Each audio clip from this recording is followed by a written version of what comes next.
How to see your library tab on YouTube.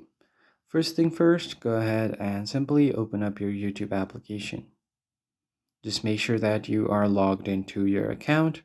And once you land on the home page, you should be able to see all of the video recommendations on your home page.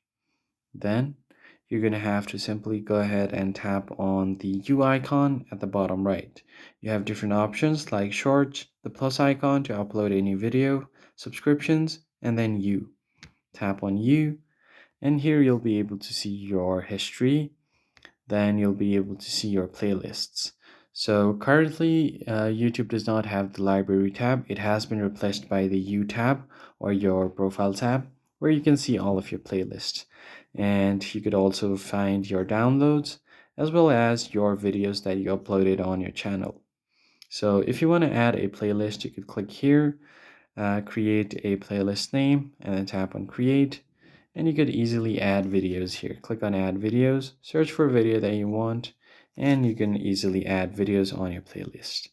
That's how you can find the new library tab on YouTube. I hope it was helpful to you guys, and I'll see you on the next one.